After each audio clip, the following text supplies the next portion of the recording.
Hello, I'm Blast with MG fans. So today we are going to do a little experiment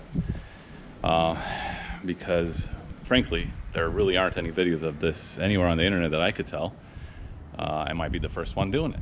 So what we're going to do today is we're going to put a Hobie 12-foot fishing kayak on top of the 23062 Walkabout rooftop tent, which sits on top of a Gamiviti roof rack with Christmas lights, of course, because you got to have that, on a LEXUS GX460 vehicle. So I looked at ways of carrying my kayak.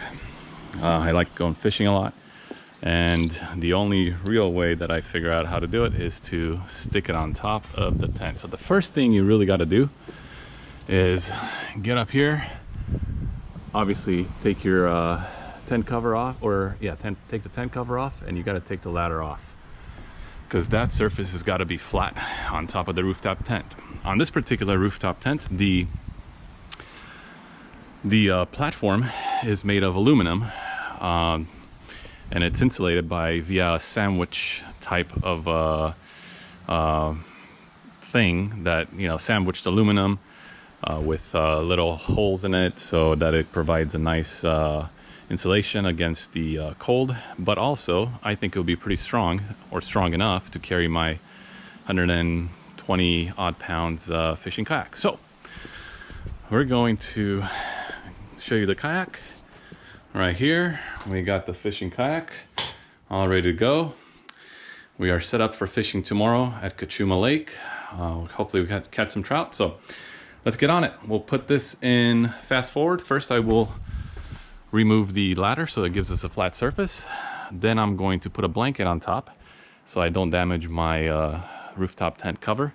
And then with prayers and some luck, I should be able to get this kayak on top of this setup right here. All right, so let's see what we can do. The last thing I want to show you guys and girls is the quick release pins that I installed on my 230 Walkabout rooftop tent, just for this occasion, so I don't have to sit here and unscrew what used to be bolts. Now I could just quickly take out the pin, just like that, boom, and then take the other one off, and then the ladder comes right off, so makes a flat surface. So hope this helps you guys at least a little bit, and if it does, subscribe. All right, let's get this ladder off, and then we'll get on to putting the tent, or putting the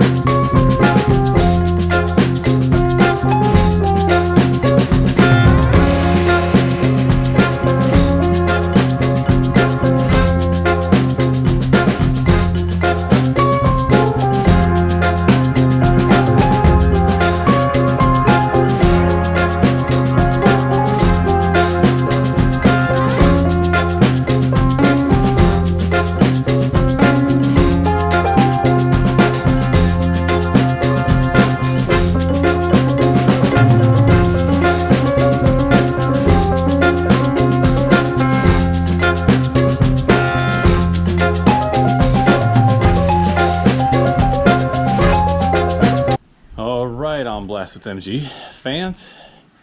So it's done. I would say it wasn't any more difficult than when I was putting it on top of the car before I had the tent, but it's definitely a little bit taller. So this wouldn't work really for a short person. You know, I'm not tall by any means. I'm only about 5'9". No, actually I'm 5'11". But now that I'm older, I'm probably shorter. So it's up, it's on top, it's secured nicely with these really nice NRS 12 straps. They're pretty beefy. I believe they're rated for about 650, 700 pounds. I got 3 of them plus another off-brand one in the corner here. The tent itself doesn't seem to really, it didn't compress at all, really barely. And just for safety, got the Anaconda on it because we gotta be safe. Nobody should steal this little guy, even though I'm in a closed parking lot with cameras, but you know, you never know. This world we live in. So there you go. It's on. I'll give you guys an update on the video when I come back, let you guys know how it did on the freeway. Although we're only gonna be on the freeway for about, I don't know, 5-10 minutes, but I do want to test it out and see how it does. But it's up. There you go. If you could dream it, it can get done. But definitely would be worth to invest in a little trailer, which I was thinking about doing. They have these little kayak trailers that you could stick onto your hitch in the back, and it would make things a lot easier. So there you go. Let's do a quick drive around. There we go. Another thing is you gotta make sure you get it pretty well balanced on there. You definitely don't want to have too much forward and too much backward, so just get it kind of center in the middle and it should be fine.